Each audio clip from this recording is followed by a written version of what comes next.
savoir qu'avec le cancer, plus tôt on est informé, mieux c'est. Voilà. Il y a beaucoup qui ont réussi à en guérir. C'est une question de force mentale, mais surtout de savoir le plus tôt possible si on est affecté ou pas. Voilà. On vous avait signalé sur notre page Facebook le cas d'une jeune passeuse, c'est-à-dire les agents de transit là, qui travaillent à la frontière de Loé. Le 14 septembre 2024, elle a été victime d'un accident provoqué par les douaniers ghanéens. Elle était sur sa moto, elle avançait quand ils ont soulevé la corde et la corde l'a prise au cou. Vous avez vu, on avait l'impression de quelqu'un qu'on a essayé d'égorger. La blessure était très profonde et ils ne lui ont apporté aucune assistance. Il a fallu qu'un de ses collègues, heureusement, passe par là et c'est lui qui a vu cette scène-là et qui l'a secouru, qui l'a prise rapidement pour l'envoyer à l'hôpital en passant d'abord par la police frontalière ivoirienne. Et celle-ci n'a rien fait, ils n'ont pas réagi, ils n'ont même pas cherché à leur apporter assistance, ni même donné de conseils en termes de recours. En tout cas, ils n'ont eu aucune réaction. Donc vraiment, nous, on lui a conseillé de prendre un certificat médical et de porter plainte contre les douaniers ghanéens et contre la police ivoirienne qui n'a rien fait jusqu'aujourd'hui pour éclaircir cette affaire. Voilà. Donc, c'était juste pour vous en parler. On n'est plus en sécurité partout, même à nos frontières. Le troisième sujet que nous allons évoquer aujourd'hui, c'est celui des grèves. Il y a plusieurs grèves qui sont prévues. Il y a 2 mardis, nous vous avions parlé de la grève du personnel des syndicats d'enseignants, enseignants du primaire comme du secondaire. Ils ont 8 sujets de revendication, dont une prime trimestrielle, comme l'ont certains autres travailleurs. Il faut dire que à propos de cette prime trimestrielle, c'est pratiquement tous les fonctionnaires qui s'en plaignent, mais en tout cas, ils ont 8 revendications qui sont liées à leurs activités et je ne veux pas revenir dessus. Si vous voulez les avoir, allez suivre mon avant-dernier direct. Toujours est-il qu'ils ont lancé un mot d'ordre de grève pour les 15, 16 et 17 octobre. Et jusqu'à présent, rien n'est sorti de bon de leur discussion avec le ministre en charge de l'éducation nationale. Donc, la grève est en train de se confirmer parce que jusqu'à présent, il n'y a rien de bon dans les discussions. Il y a aussi des syndicats de la santé qui ont lancé eux aussi un mot d'ordre de grève qui prend effet les mêmes jours, les 15, 16 et 17 octobre. Eux, c'est par rapport à 2 choses. La première chose, c'est, il y a beaucoup de problèmes, mais c'est ces 2 problèmes qui ont été le plus relevés. Il y a un décret qui a été pris depuis 1961. L'administration, c'est la continuité. Depuis 1961, ce décret-là n'a pas été appliqué, qui leur donne droit à une prime de suggestion. Donc, ils veulent la revalorisation de ce qui est contenu dans ce décret et son application. Voilà. Maintenant, la deuxième partie, c'est qu'il y a eu une réforme hospitalière qui leur a donné des droits, des avantages financiers. Et ça aussi, ça n'a pas encore été appliqué. Donc, par rapport à ça, il y a déjà 2 grèves qui se profilent. Vous savez ce qui se passe quand le personnel de santé entre en grève. C'est pas bon pour nous tous. Donc, vraiment, on voudrait demander au ministre en charge de la santé de trouver une solution à ce problème. On ne souhaiterait pas non plus que l'année scolaire soit perturbée. Donc, on voudrait aussi demander au ministre en charge de l'éducation de faire en sorte qu'une solution, un compromis soit trouvé avec tous ces syndicats-là pour ne pas que l'école prenne un coup. Voilà, donc c'était pour parler de ces 2 grèves. Le sujet suivant concerne les paysans. Vraiment, je veux dire yako, yako, yako, yako à nos paysans. On ne les écoute pas. C'est nous tous, on n'écoute pas. Hein. C'est-à-dire que finalement, on ne sait même pas les gens là qui travaillent pour qui. Parce que les gens pour qui vous travaillez là, vous ne les écoutez pas. Et ça crée des problèmes dans tous les secteurs d'activité. Les paysans là, c'est eux-mêmes qui sont la base de notre économie. Malheureusement, c'est les plus malheureux. Et les milliards qu'ils permettent à l'État de gagner ne leur profitent pas. Donc, il y a 3 problèmes qu'on veut soulever ce matin par rapport aux paysans. Je vous conseille même d'aller sur la page Facebook du CONASACI. Tous les lundis, le président de ce syndicat-là fait des vidéos pour parler des problèmes des paysans. Il y a 3 que nous allons relever aujourd'hui. Le premier, c'est par rapport au prix du cacao. C'est par rapport au prix du cacao. Côte d'Ivoire, premier producteur de cacao, et nos producteurs sont les derniers en termes de revenus, en termes de conditions de vie. C'est malheureux. Mais pourquoi il en est ainsi? Il en est ainsi pour 2 raisons. La première, c'est que nos gouvernants disent qu'eux, ils vendent notre cacao là à l'avance pour stabiliser le prix. Mais vente à l'avance là, ça a été vendu à 7200 à l'avance. Et on donne 1800 aux paysans. Alors que le prix de vente à l'avance là, on vous a dit qu'on est sur la chaîne de la vérité. Donc on doit vous dire les choses pour vous éclairer. Parce que parfois, quand les gens se plaignent, il y a toujours des vendus pour se réjouir de ce qui n'arrange pas leur propre secteur. Et ça là, c'est partout. C'est partout. Quand on lutte contre l'ordonnance là, il y en a qui disent que c'est bon. C'est comme ça. Mais vous devez savoir la vérité pour vous faire vous-même votre propre opinion. Donc ils ont vendu ça à 7200. Mais normalement, les paysans doivent avoir au moins 60% de ce prix de vente là. Vous-même faites le calcul. Quand on prend 7200 là, c'est 60% là, c'est 1800. Faites le calcul et vous allez voir comment nos paysans sont grugés, sont volés, sont maltraités. Voilà la vérité. Ça, c'est la première raison pour laquelle nos paysans ne sont pas bien payés. La deuxième raison, c'est que ils n'ont même pas voix au chapitre. Leur filière, là, on leur a arraché ça. Autant des tapés d'eau, là, à cause des malversations. Parce que quand le président Gbagbo est arrivé, il a donné la filière aux paysans eux-mêmes. Et puis, malheureusement, il y a eu des malversations. On les a mis en prison. Vous-même, vous avez vu ça. Donc, si finalement, une autre formule a été trouvée, et qui perdure depuis plus de 10 ans sans bilan, mais il y a lieu de s'arrêter, de faire un point et puis de prendre des décisions. Là même, là, c'est pire. Donc les paysans disent, on n'a qu'à leur redonner leur filière à partir du moment où, pendant la première expérience, ils ont vu ce qui s'est passé, ils sauront en tirer les leçons pour voir comment ils vont mieux gérer eux-mêmes leur filière.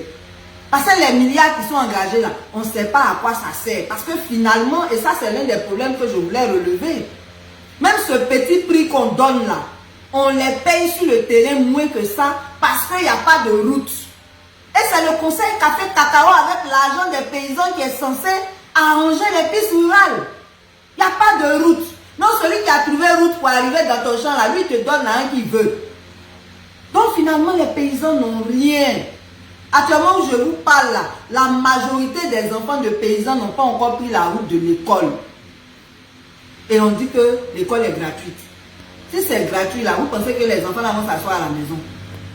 Donc vraiment, on a trop de problèmes. Libérer les paysans, pardonnez, libérer les paysans. C'est eux qui souffrent pour produire leur cacao.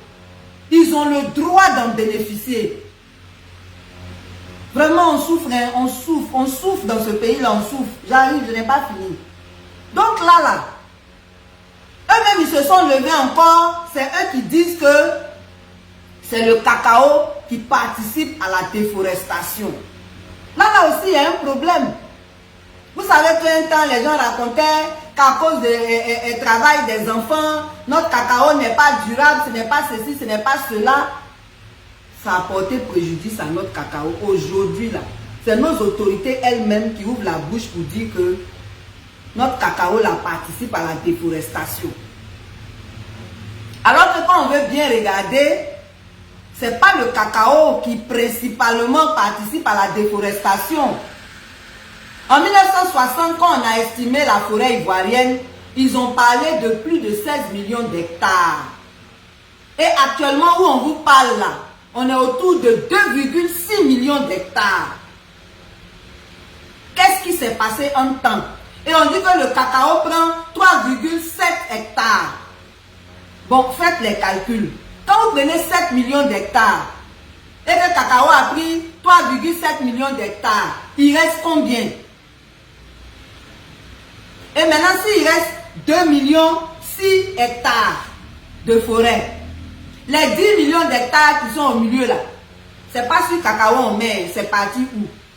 Tout le monde sait que l'exploitation forestière est un problème en Côte d'Ivoire parce qu'on ne respecte pas les règles de l'exploitation forestière. Pourquoi on veut mettre ça sur le cacao? Parce que ça là, ça va encore salir le nom de notre cacao, de sorte que sa cote aussi va baisser au niveau international. Ce sont les effets de ce genre de propos.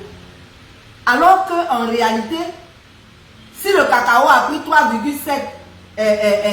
millions, 7 hectares, c'est pas la plus grande partie, mais ça rapporte quelque chose au pays. Et puis le cacao là, ce sont des arbres aussi, hein. Ce sont des plantes quand même. Mais ceux qui viennent couper le bois, et puis nous on voit rien dedans là, c'est eux qui prennent 10 hectares.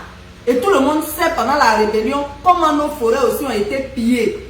Donc franchement, il faut qu'on regarde les problèmes en face pour trouver les bonnes solutions au lieu de faire des fuites en avant. Les paysans ne sont pas contents. Nous-mêmes, on n'est pas contents aussi qu'on maltraite les paysans. Et donc, on va vous exposer toujours les vrais problèmes qui sont en dessous de la souffrance des populations en Côte d'Ivoire. Ça, c'était pour les paysans.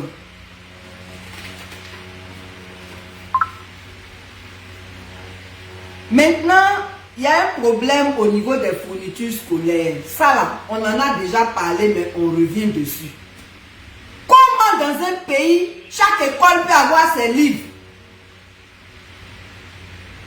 On y cherchait de la ville, on ne sait pas où donner la tête. Quelqu'un peut pas prendre ses cahiers, ses livres plutôt pour donner à son petit frère qui arrive, ou bien pour aider le voisin. Parce que chaque école a ses livres. Non seulement chaque école a ses livres, mais c'est au sein des établissements maintenant qu'on vend les fournitures. Et moi j'ai pensé que c'était dans le privé seulement que ça se passait. Avant-hier, je reçois un message où un inconnu se plaint du lycée municipal de Koumassi. On dit c'est dans la main de chaque professeur, on paye les livres. Et Dieu fait que je prends Yango, le chauffeur de Yango se plaint de la même chose et du même lycée. Mais comment on peut faire des choses comme ça? L'éducation nationale quand même. Ce problème de livres là, c'est pas aujourd'hui on parle de ça.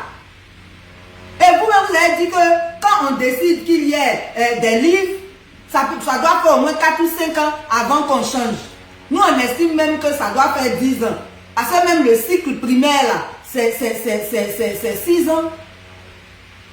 Le cycle secondaire, c'est 7 ans. Donc là, pourquoi même ça va faire 4 ans ou 5 ans? Il faut que sur un cycle, les gens puissent se succéder à les mêmes livres pour aider vraiment les parents. Il y a des études quand même, des études qui sont faites avant de choisir les manuels. Mais maintenant, c'est chaque année. Et chaque école choisit ses livres. Franchement, c'est un problème. C'est un problème qu'il faut régler. On sait que vous ne vous souciez pas de nous, mais trop, c'est trop. Il n'y a même pas un secteur où on va souffler. Partout, il y a problème. Transport, nourriture, bon. Ces respirations-là, on n'a pas encore facturé. Franchement, c'est exagéré et ça, c'est pas bon. Maintenant, on va passer sur les problèmes de droits humains. On est en train d'approcher de 2025. Ce qui se passe dans notre pays, là, c'est pas bon du tout. Il faut qu'on en parle. C'est pas bon. On va commencer par les commerçants ambulants. En mai 2024, le district a pris une décision selon laquelle on ne veut plus de vendeurs ambulants. Donc si on ne veut plus de vendeurs ambulants, c'est tout à fait normal qu'il y ait une brigade qui les traque. Parce que les gens aussi là, c'est pas pour le plaisir qu'ils deviennent vendeurs ambulants. Il n'y a pas de travail. Les gens se débrouillent pour s'occuper de leur famille. Donc ils essaient de passer entre les mailles. Et comme le ministre-gouverneur lui-même n'a pas beaucoup à faire, il est souvent sur le terrain. Et quand lui, il est sur le terrain, là, quand on attrape les gens, on prend leurs marchandises, on tourne un peu avec eux et puis on les libère. Mais le jour où il n'est pas là, en tout cas, il n'a qu'à laisser des guépissements là pour aller faire ça. Là. Le jour où il n'est pas là, ce qui se passe est très grave. D'abord, les gens viennent avec des voitures banalisées. Ça veut dire que c'est même pas sûr que c'est le district. Parce qu'il n'y a rien d'écrit sur les véhicules. Ils viennent avec des véhicules non identifiés. Ils ramassent les vendeurs ambulants. Vous savez où on les emmène? On fait pitié dans notre pays là. Hein? Ils ont deux lieux. Ils les emmènent soit à la forêt du Banco. En Côte d'Ivoire ici là. Quand on dit on t'envoie à la forêt du Banco, on sait ce que ça veut dire. Si tu as la chance, tu reviens vivant. On les envoie à la forêt du Banco. On les dépouille. Ça veut dire on les vole. Tout ce qu'ils ont là, on prend. Et puis on les met nus. Et puis on les bat. Et puis on les libère nus. Ça là, c'est une atteinte à la dignité humaine. Ce que le district a dit, c'est de confisquer les marchandises parce qu'on ne veut plus de vendeurs ambulants. Le reste là, c'est la brigade même qui ajoute. Et dans des lieux non conventionnels. Si on ne t'envoie pas à la forêt du Banco, on dit il y a une maison à Koumansi là. C'est là-bas on les envoie. On rase leurs cheveux. Il y a un là, ils l'ont blessé sur sa nuque. On les bat. Ils peuvent rester là-bas un jour, deux dans la maltraitance et puis on les laisse. Il y a certains qu'on laisse même dans un état. Hein, pour le moment, on n'a pas encore enregistré de mort, mais peut-être même qu'il y a un mort et puis on ne sait pas parce que les vendeurs ambulants, ils ne se connaissent pas tous. Hein. Voilà le pays dans lequel on est. Ça là, je parlais de droits humains. Je suis en train de parler des vendeurs ambulants. Maintenant, vous tous, vous avez suivi l'actualité dans ce pays-là. 2 jours là, ce qui se passe là, ça fait peur. Parce qu'on ne comprend pas. On va commencer sur le cas des arrestations du 13 septembre. On en avait déjà parlé, mais on va revenir dessus. Il y a une organisation de la société civile qui a lancé un mot d'ordre contre la vie chère. Comme ça n'intéresse pas les Ivoiriens, ils se sont retrouvés une trentaine dans la rue et on a pris la trentaine. Sur la trentaine, il y a 16 qui ont été jugés, qui sont condamnés à 6 mois de prison. Il y a 2 à Agboville qui ont été jugés à 2 mois avec sursis. Il est condamné à 2 mois avec sursis plutôt. Et puis il y a un là, secrétaire général, qui a été envoyé à la MACA pour insurrection, trouble à l'ordre public et blablabla. Ça a 30 personnes ont fait insurrection en Côte d'Ivoire ici. Donc ça, c'est le point des marcheurs. Et on bafoue leurs droits parce que on ne nous a pas dit qu'on les a vus avec des armes, avec des cailloux, avec des choses répréhensibles. C'était une marche pacifique. Mais comme on est dans le pays par excellence de violation de la Constitution, on a emprisonné les enfants des gens. Simplement parce qu'ils disent qu'ils ont faim. Simplement parce qu'ils disent qu'ils ne veulent pas des déguerpissements. L'article 20 de notre Constitution là, dit que marche pacifique là, on peut faire. On n'a pas besoin de l'autorisation de quelqu'un. Mais on est en Côte d'Ivoire. On a rendu le code pénal anticonstitutionnel. Vous prenez le code pénal des articles 196 à 200, les manifestations sont soumises à autorisation. Contrairement à la Constitution, voilà le pays dans lequel on est. C'est pour ça que tous les jours on dit on n'est pas dans l'état de droit. Ce n'est pas pour le plaisir. Mais c'est la réalité. Et nous on est là pour dire la vérité. C'est ce qui se passe. Et c'est l'article 20 là qui fait qu'on ne devait pas arrêter ces personnes-là. On les a arrêtés. On les a arrêtés.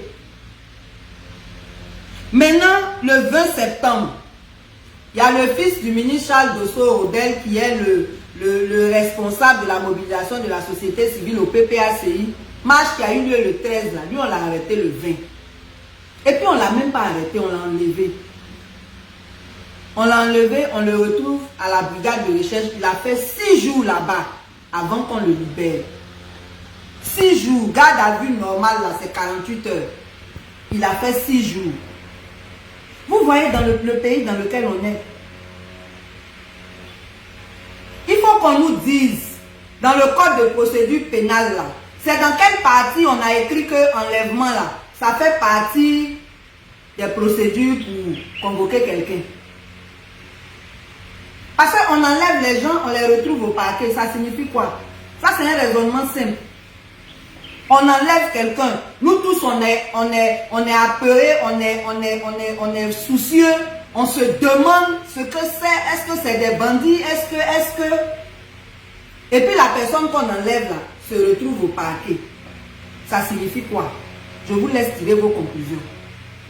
Mais c'est un problème. C'est un grave problème. Et les gens viennent encabouler. C'est comme ça que le 5 octobre, le ministre Dosso Charles Odel lui-même a été arrêté, enlevé à domicile.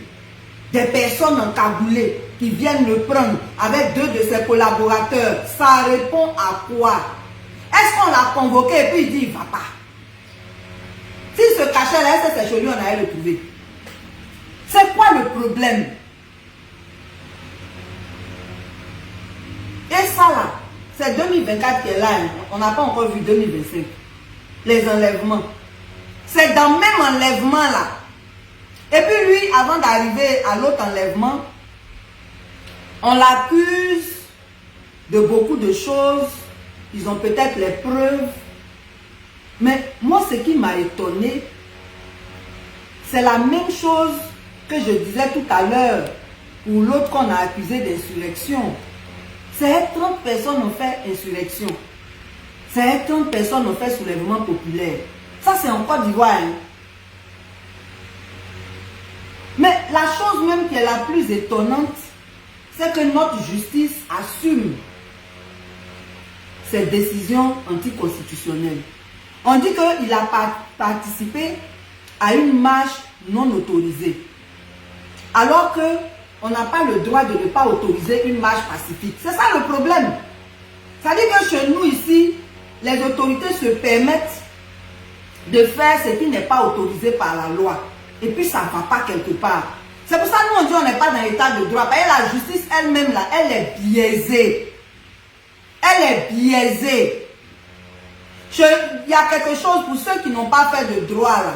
Il y a quelque chose qu'on appelle la présomption d'innocence. Ça veut dire que quand on t'arrête là, on suppose a priori que tu n'es pas coupable tant que ta culpabilité n'a pas été avérée.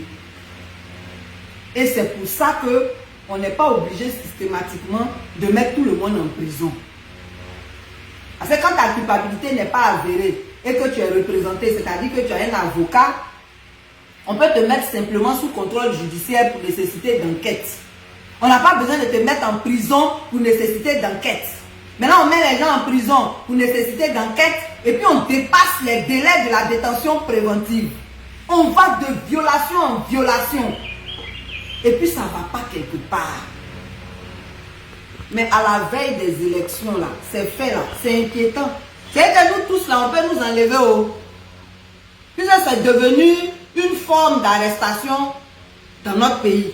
On t'enlève, tu te retrouves au parquet ou bien à la préfecture de police au lieu de te convoquer. Mais modifier le code de procédure pénale, vous allez mettre ça dedans. Modifier. Donc l'autre enlèvement, c'est quoi? L'autre enlèvement, c'est ce qui s'est passé avec Général Sorcier. Comme Dieu ne dort pas là. Il permet que nous autres là, on soit toujours informés à temps de ce qui se passe. Le jour où ils l'ont enlevé là, j'ai une connaissance qui a assisté à la scène qui m'a appelé pour dire, ah président, on a arrêté Ziki, on a enlevé Ziki plus tôt. Et c'est son surnom Ziki. Deagwe, Masobin, son nom là est long. Général Sorcier là, nous on l'appelle Ziki. Nous qui avons fait prisonnier politique là, on l'appelle Ziki. Donc, Le pauvre, je tiens à vous dire, ceux qui n'ont rien à dire, et puis c'est leur âge qui les intéresse là. Même à 70 ans, on peut être à l'université. C'est chez nous ici là. Comme on n'aime pas étudier là, on ne sait pas ça. C'est même pas un problème son âge. Et en plus, ça s'explique. Il avait 37 ans, il était à l'université quand il y a eu la crise post-électorale. Il a été arrêté. Vous savez qu'on a arrêté beaucoup d'étudiants dans cette affaire. Il a été arrêté en 2012. On l'a libéré le 6 août 2018 dans la vague de 800 prisonniers politiques qui ont été libérés là. Donc il a perdu 6 ans de sa vie en prison. Quand il est sorti là, il est allé continuer ses études et c'est son droit. Et lui là, c'est pas inscription pour inscription. C'est pas les gens qui sont à l'université et puis ils n'ont jamais soutenu là. Il a soutenu son master en communication politique cette année. Et il était en train de préparer son master, un master 2 en choses, comment on appelle ça en anglais. Maintenant, ce qui fait pitié dans l'affaire, et pour laquelle j'espère que Dieu ne va pas donner le sommeil à ceux qui lui ont fait ça, c'est qu'il avait perdu sa mère. Sa mère était à la morgue quand lui-même on est venu l'assassiner. Et le pauvre a été enlevé. Par qui? C'est Dieu seul qui sait. En attendant les résultats de l'enquête, c'est Dieu seul qui sait. Et quand je suis allé sur Reflect TV le lundi, c'est ce que j'ai pris pour faire mon carton rouge. J'ai dit, il y a un étudiant qui a été enlevé. On ne sait pas où il est. Le même lundi là, ils l'ont tué. Ils ont retrouvé son corps. Et aujourd'hui, il y a 2 thèses. Il y en a qui disent que c'est la FECI, c'est le règlement de compte de FECI. Il y en a qui disent non, c'est un complot. On attend les résultats de l'enquête. Une chose est sûre, c'est qu'à la suite de ça, il y a eu trop de décisions démesurées. Le même jour, le procureur a pris un communiqué, a fait un communiqué plutôt. Et ça, c'est très bien, c'est ce qu'on attend de lui. Eli Pada a disparu depuis le 31 décembre. On n'a jamais vu communiquer d'Eli Pada. Donc le procureur a fait un communiqué. Le même jour, le gouvernement aussi a fait un communiqué. Et dans le communiqué du gouvernement, on dit on suspend toutes les activités syndicales dans le milieu universitaire. Il y a un problème. Il y a un problème. Mais comme on est dans un pays où on ne respecte pas les droits, vous avez un problème à la FECI, vous interdisez l'activité de tout le monde. Qui va parler pour les étudiants alors que les problèmes sont innombrables? Et puis il n'y a pas de délai. Hein. Leur suspension, là, il n'y a pas de délai. Ça, c'est le premier problème. Deuxième problème, c'est à la suite de ce problème-là qu'on se rend compte que dans les cités, il y a des occupations illégales. Il a été enlevé le 29. En tout cas, c'est le 30, on a vu son corps. On ne sait pas si on l'a tué le 29 ou le 30. Déjà, le même 30 là, toutes les activités sont suspendues sur les universités. Ensuite, le 2 octobre, on prend encore une décision pour dire qu'on va débarrasser les cités des occupants illégaux. Occupants illégaux là, ça devait être tous ceux qui ne sont pas étudiants, qui habitent sur le campus, qui ont des chambres. Ça devait être eux. Mais il nous revient que même les Cambodgiens, on les chasse. Nous tous, on a été étudiants, on a fait Cambodgia, là, nous tous, on a fait. On a été Cambodgiens, on a eu aussi des Cambodgiens, quand nous aussi, on nous a donné des chambres. Quand on n'est pas capable de loger tous les étudiants, on doit pouvoir permettre que certains soient solidaires de leurs camarades. Si vous avez donné un lit, que nous on dit que le lit là, nous on peut dormir à 3 dessus, là, votre problème là, il est où? Il est où? Donc, dans toutes les décisions qu'on prend, il y a des abus. Il y a des abus. On quitte là encore, comme si ça ne suffisait pas, à notre grande surprise, on vient détruire le siège de la FECI. Ah, ça là vraiment, ça dit que la Côte d'Ivoire ne finit pas d'étonner le monde. On ne sait pas, hein, ceux qui décident là où ils enlèvent leurs idées, mais ils sont forts. Un syndicat qui n'a pas été dissous, qui a son siège en construction sur le site de l'université, avec l'autorisation des autorités. Le ministre en charge de l'enseignement supérieur est allé constater l'avancement des travaux. Il a donné même l'argent à la FESI.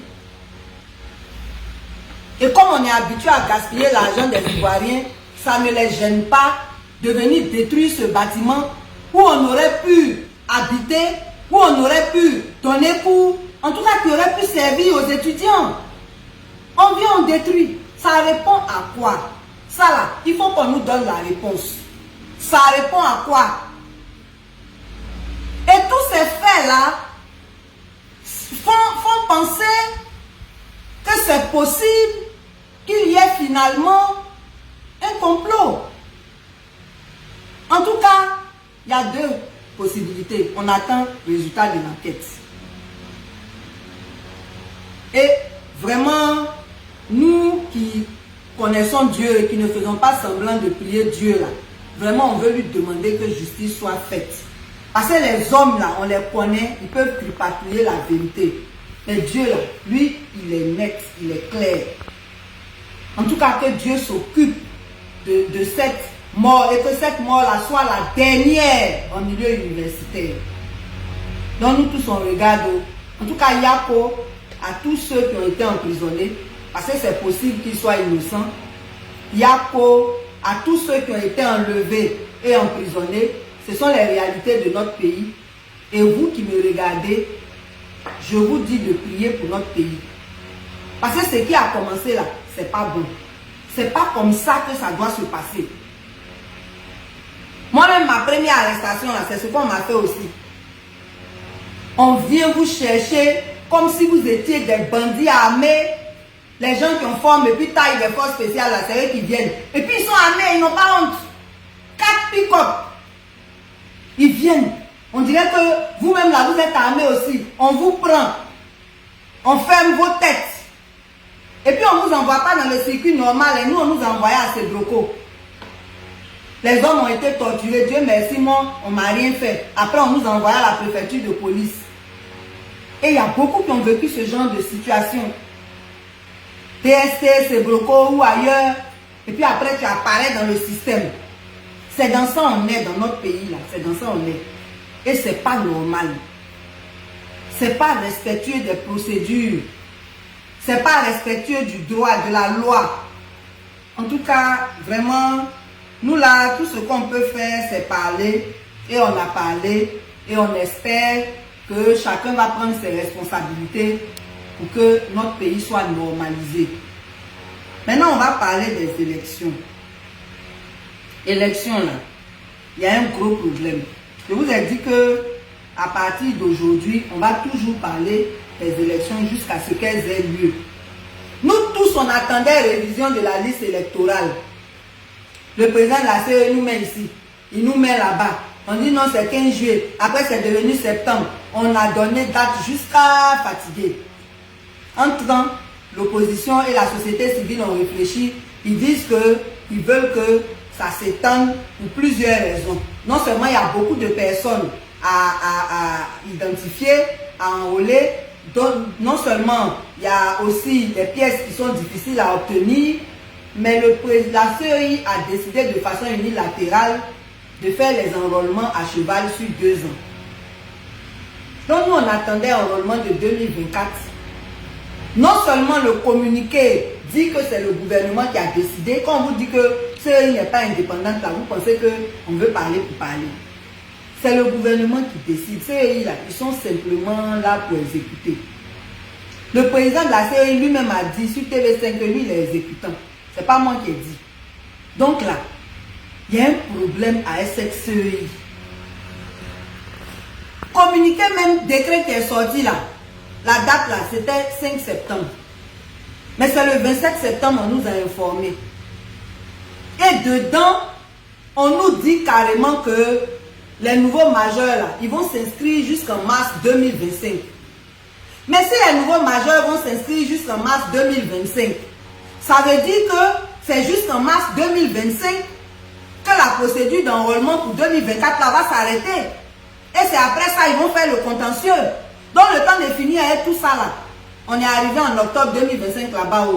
À quel moment on va faire enrôlement de 2025?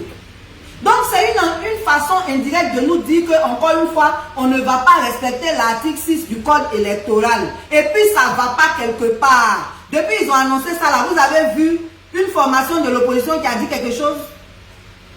Ils sont complices de tout ça là, ils disent rien. Mais c'est pas normal. Et c'est pour ça que nous on a dit, et on le répète, vous les opposants là, si vous n'êtes pas d'accord avec la CEI, sortez de la CEI. Parce que quand nous on parle là, on nous dit mais les opposants sont à nous. Il y a PDCI dedans, il y a PPACI dedans, il y a FPI dedans. C'est les trois là qui représentent toute l'opposition dans la CEI. Et ce sont des partis représentatifs. C'est-à-dire que les trois là, quand on les met ensemble là, ils dominent toute l'opposition. C'est pour ça que c'est eux qui sont là-bas. Et ils sont assis là-bas, on prend les décisions là. Vous êtes comptable de ces décisions? Puisque vous n'avez jamais dit non, comme nous on n'aime pas la façon dont la CEI fait là, nous on sort. Donc nous on vous dit sortez. Si vraiment vous n'êtes pas d'accord avec cette CEI là, sortez. Parce qu'ils ne vont jamais réformer la CEI s'ils n'y sont pas contraints. Mais pour qu'ils y soient contraints, il faut que l'opposition prenne ses responsabilités. Je suis désolée si ce que je vous dis vous choque. Mais si on ne se dit pas la vérité là, on ne va pas avancer. Si vous n'êtes pas d'accord avec la CEI, sortez de la CEI. Quand ils vont voir qu'ils vont rester entre eux, comme ils n'ont pas honte, s'ils veulent, ils vont continuer entre eux. Mais au moins, vous n'êtes pas comptable de ce qu'ils décident. Et s'ils ont une petite honte, ils vont chercher maintenant à discuter pour trouver la solution pour que la CEI là représente tout le monde. La solution là, c'est pas compliqué. Je ne vais pas m'attarder dessus, mais je tenais à insister sur le fait que la CEI se moque de nous tous. On dit révision annuelle, elle est faite officiellement à cheval sur 2 ans là. Et puis ça ne va pas quelque part parce qu'on n'est pas solidaire sur nos revendications. Donc ça, c'était pour parler des élections. Je crois que c'était ça l'essentiel pour aujourd'hui. Sortez de la CEI. Sortez de la CEI. Comme ça, on va voir comment les choses vont se poursuivre. Mais vous ne serez pas comptable. Vous ne serez pas comptable des décisions que la CEI prend. Voilà. Donc, on va terminer notre direct avec nos annonces. On vous a dit que on est en train de se cotiser pour le siège de ACI. Les membres du conseil d'administration payent 25 000. Les membres de la direction exécutive et les conseillers de la présidente payent 20 000. Les représentants, nos représentants de nos brigades citoyennes, nos bases là, nous on appelle ça brigade citoyenne, payent 15 000. Et les simples membres payent au moins 11 000. Parce qu'on a dit 10 000 et plus. Tout ça, c'est pour pouvoir avoir un siège digne de ce nom, pour arrêter de squatter le siège des autres et pour être autonome. C'est très important, ça va nous aider à mieux pratiquer nos activités parce que pour certaines formations, on est obligé de louer des salles. Si on a notre siège, on ne sera plus obligé de louer quelle salle que ce soit. Donc, on a vraiment besoin de ça. Donc, on voudrait vraiment que vous puissiez vous y mettre. On dit merci à tous ceux qui ne sont pas membres de ACI qui participent quand même à cette collecte de fonds. Que Dieu vous bénisse. Donc, le numéro, c'est le 07 87 211 777. 07 87 211 777.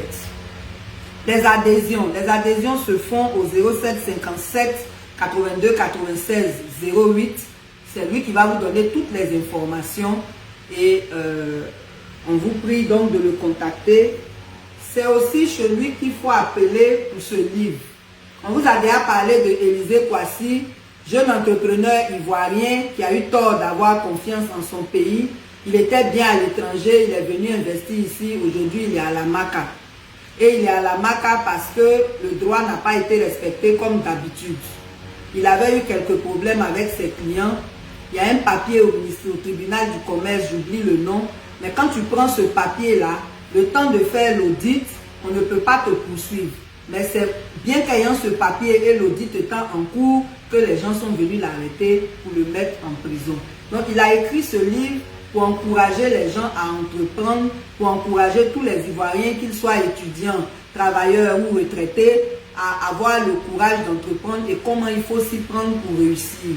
Donc si vous voulez ce livre qui coûte 5 000, vous contactez le même numéro de l'adhésion là, 07 57 82 96 08. Vous pourrez vous faire livrer le livre. Il est aussi à la librairie de France. Voilà. L'autre annonce, c'est par rapport à nos dons. Les dons là, toujours je dis ici, il y a un seul numéro. Le 07 47 45 11 45. 07 47 45 11 45. Et les dons là, il y a 3 catégories de dons. Souvent nous vous présentons des démunis, des déguerpis. Si vous voulez aider quelqu'un, c'est le même numéro. Si vous voulez faire des dons pour des kits scolaires, on a une liste d'enfants de déguerpis qui ne peuvent ni s'inscrire ni avoir leur fourniture, donc ils ne peuvent pas aller à l'école. Si vous êtes intéressé, vous pouvez prendre un cas, vous pouvez prendre plusieurs cas, ça dépend de vos moyens. Nous sommes à l'écoute. Il y a aussi un monsieur qui s'appelle Monsieur Conan, qui a été victime d'accident. Et l'assurance l'a fait tourner jusqu'à il est en difficulté avec sa famille. Il est devenu invalide à cause de l'accident. L'assurance ne le paye pas. Elle est même en liquidation. Il a besoin d'aide. Faites parler votre cœur. Il y a toujours des gens qui peuvent faire quelque chose pour les autres. Que Dieu vous aide à vous décider. Mais on vous a parlé aussi de nos activités. Là même, il y a une mission qu'on veut effectuer en fin de semaine. On n'a pas les moyens pour ça. Nos activités ont besoin d'argent. Vous appréciez ce qu'on fait, vous appréciez ce qu'on dit, mais il faut que vous puissiez aussi nous aider. Moi, je ne travaille plus. Il y a plusieurs qui ne travaillent pas, qui sont aussi avec moi. On a pourtant des loyers. Nous tous, on est dans l'affaire des rentrées scolaires et parallèlement, il y a nos activités. Vraiment, on vous demande pardon. Et puis, ne pensez pas que ce que vous allez donner est peu. Quand 100 personnes donnent 10 000, là, ça fait combien? Donc, il faut faire comme vous pouvez. Et c'est toujours le même numéro là. 07 47 45 11 45. Voilà. Donc, on va s'arrêter là pour aujourd'hui. Vous souhaitez une excellente semaine en espérant que les enlèvements s'arrêtent ou qu'on modifie le code de procédure pénale pour mettre ça dedans. Au moins, nous, on ne va plus parler. Voilà. Que Dieu nous garde. Que Dieu bénisse votre semaine à mardi prochain. La team, vous venez d'écouter cette vidéo de Pulsering Ballet qui a décidé de taper dans le tas. Et oui, elle a mis ça dedans dans le gouvernement d'Alassane Ouattara et elle a touché beaucoup de points. Je tiens ici à vous préciser que le gouvernement ivoirien devait avoir honte vu qu'elle a parlé du problème du cacao. Aujourd'hui, à l'international, le kilo de cacao coûte plus de 8 000 francs CFA. La Côte d'Ivoire est le premier producteur du cacao. La Côte d'Ivoire est le dernier, je dis bien le dernier, à mettre une véritable valeur marchande sur le prix du cacao. Pourtant, c'est des cultivateurs ivoiriens qui se donnent à bras le corps pour être les premiers cultivateurs au monde. Elle le vend au kilo à 1800.